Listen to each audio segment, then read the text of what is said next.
Oi pessoal, tudo bem? Meu nome é Chayene, eu sou enfermeira especialista em controle de infecção.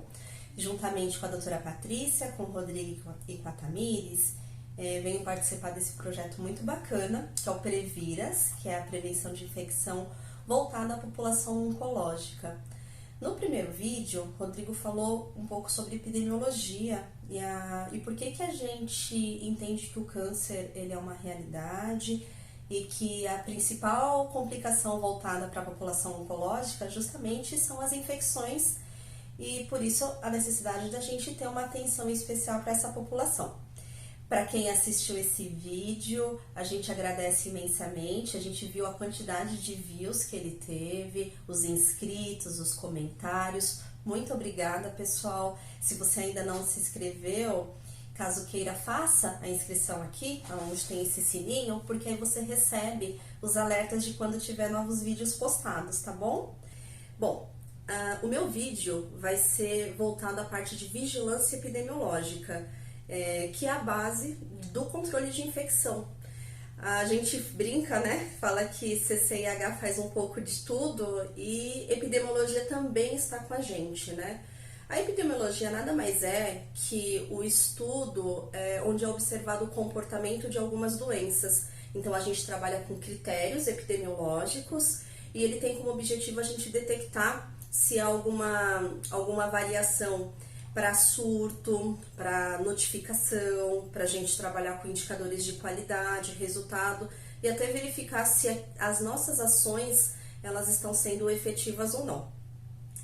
A gente tem a vigilância epidemiológica voltado para as doenças de notificação compulsórias, que foi um projeto de lei homologado em 1990, junto com a criação aí da Lei Orgânica do SUS.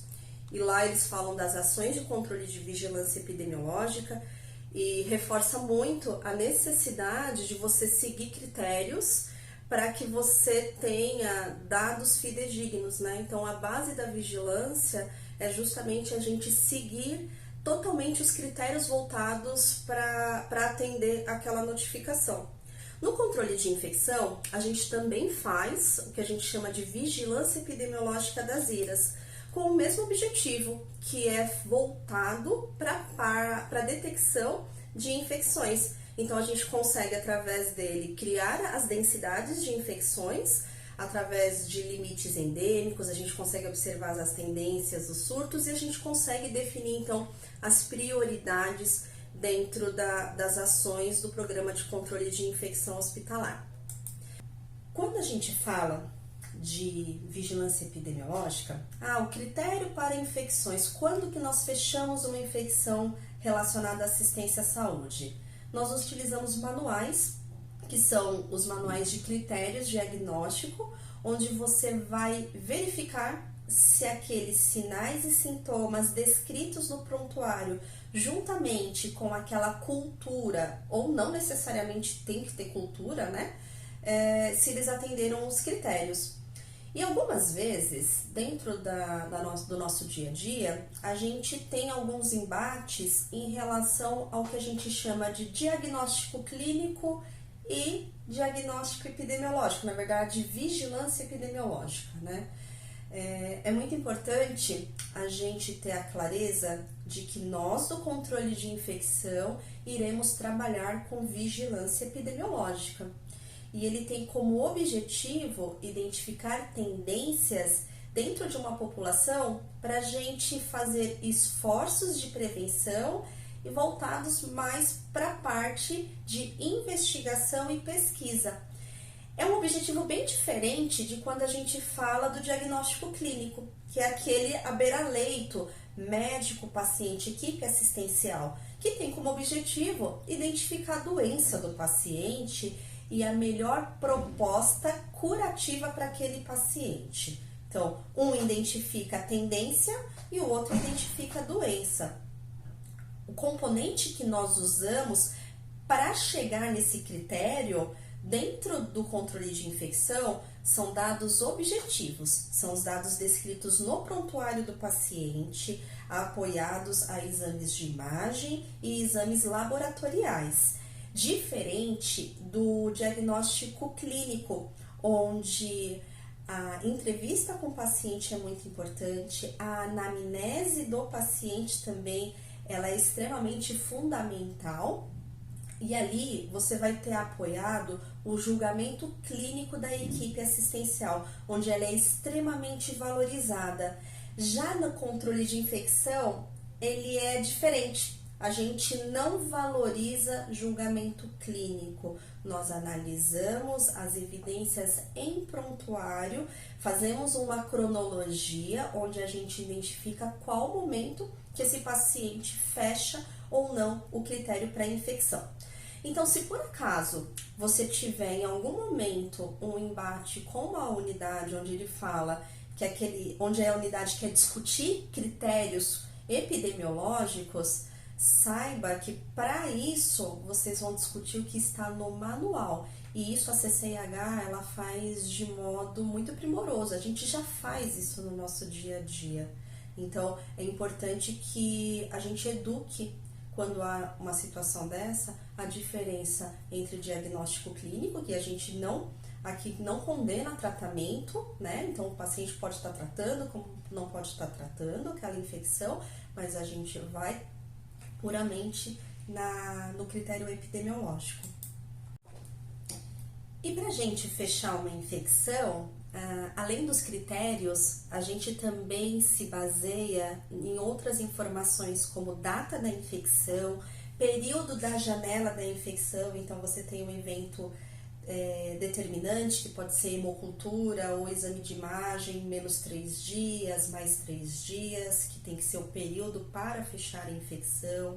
Se o paciente tinha uma infecção presente no momento da sua admissão, prazos para repetição de infecção, então que a gente chama de REACH, onde você não pode notificar uma infecção para aquela mesma topografia dentro de um período pré-determinado, que pode ser 14 dias, podendo chegar até 21 dias, dependendo do tipo de infecção que o paciente tem, qual é a unidade que a gente vai atribuir e até as regras de transferência, se o paciente passa de uma unidade para outra, para qual unidade vai ser considerada aquela infecção.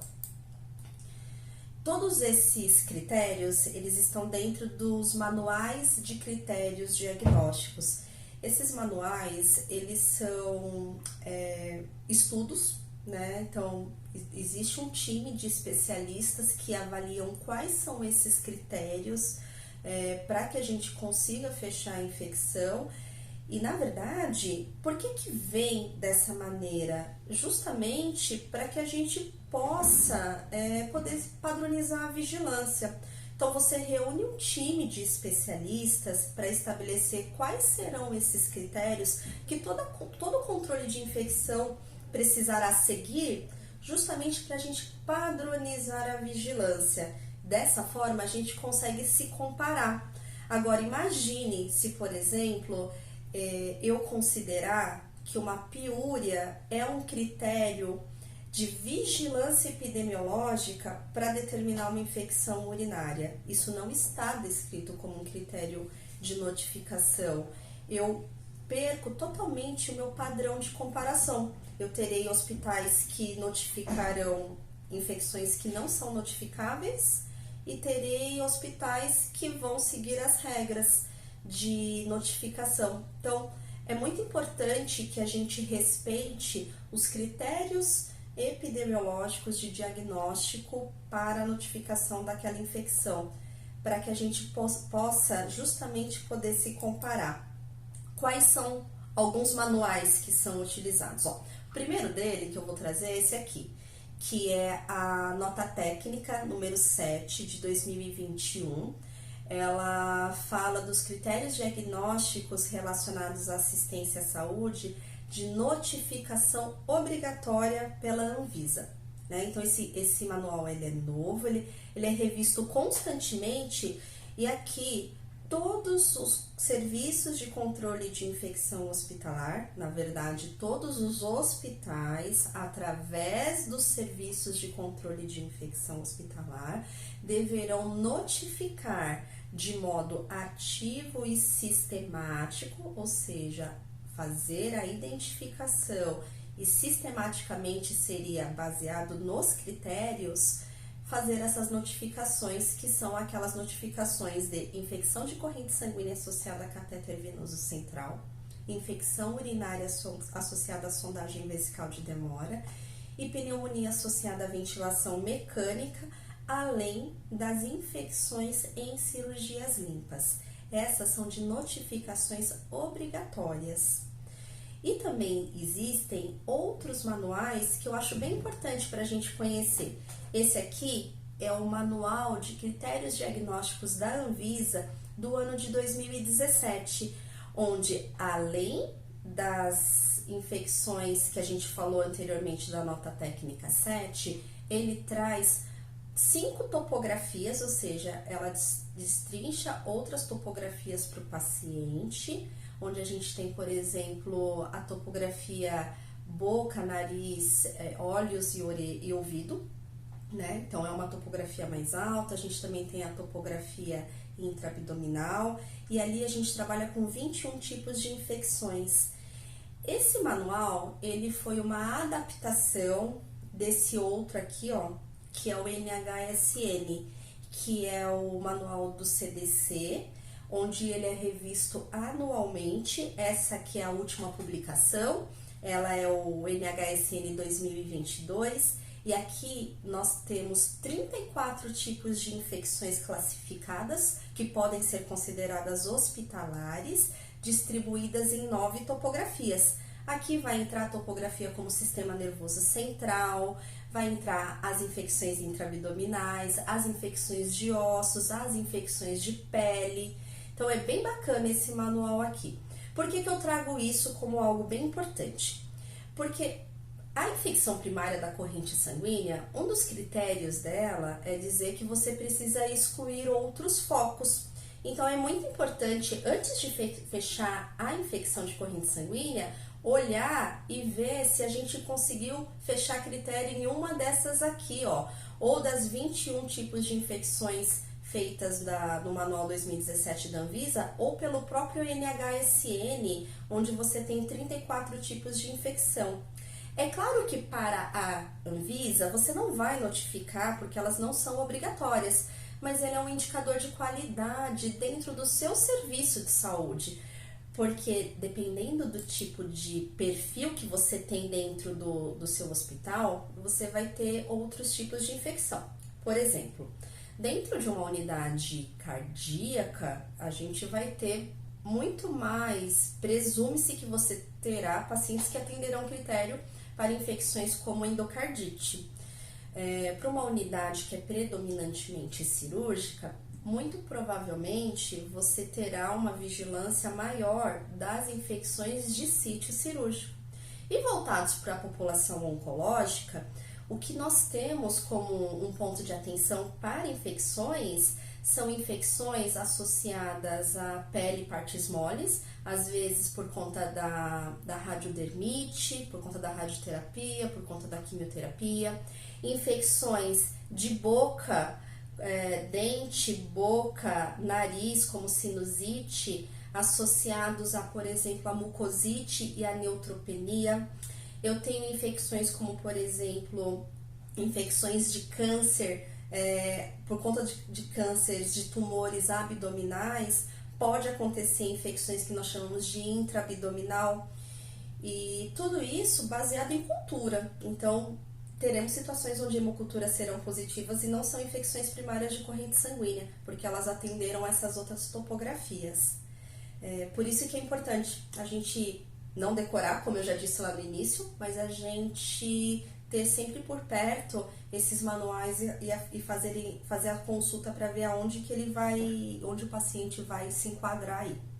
Além disso, voltado para a parte oncológica, temos também, no ano de 2021, o Centro de Vigilância Epidemiológica do Estado de São Paulo iniciou um projeto que é a vigilância de infecções associadas a catéter de longa permanência nos serviços de oncologia. Eles enviaram para hospitais que possuem o serviço de ambulatório de oncologia esse manual, que está aqui do lado, onde a gente faz a vigilância de infecções locais de catéter, então catéter de PIC, onde você tem infecções não de corrente sanguínea, mas local, infecções do porte, infecções de Permicate, de Hickman, e a própria infecção de corrente sanguínea associada ao catéter venoso central.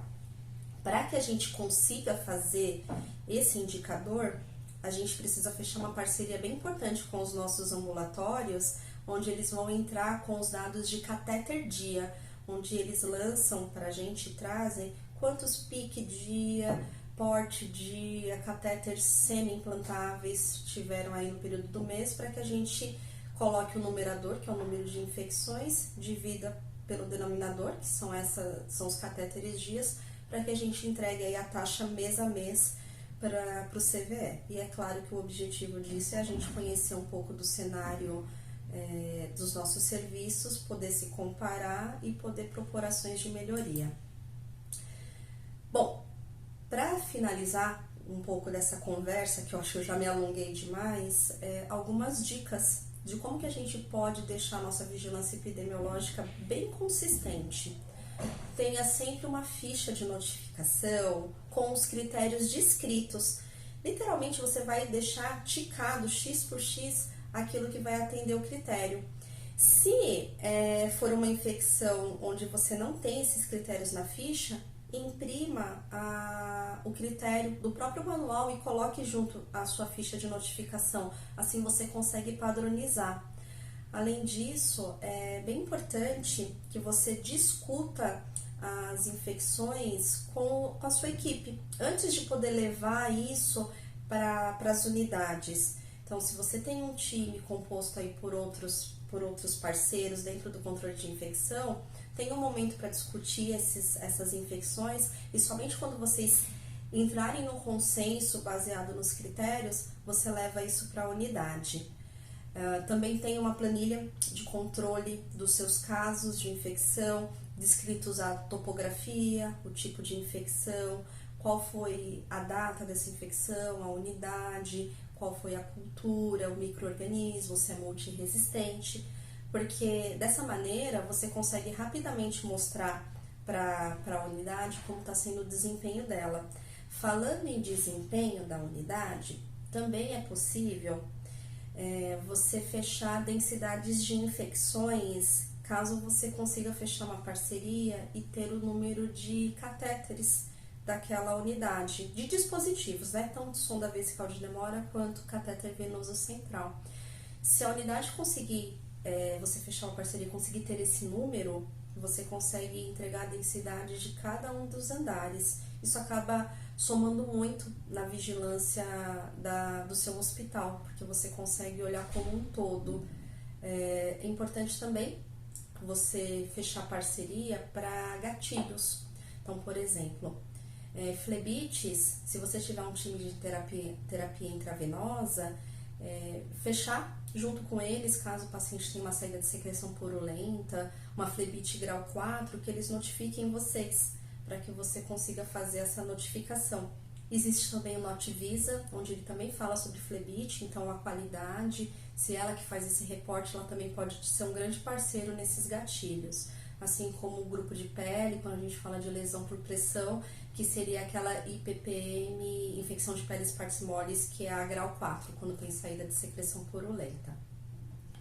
E a última dica que eu dou é que você tenha sempre por perto o manual diagnóstico, porque afinal de contas ninguém aqui tem como decorar esses critérios. Eu particularmente não decoro, mas eu sei que ali no manual eu vou fazer essa consulta, e sempre que eu tenho uma hemocultura positiva, a última infecção que eu olho é corrente sanguínea. Eu sempre olho primeiro as outras infecções para poder eliminá-las, porque se eu não conseguir fechar critério ali, aí sim eu excluí tudo e fecho com uma infecção primária da corrente sanguínea. E aí eu discuto com a minha equipe para a gente entrar nesse consenso.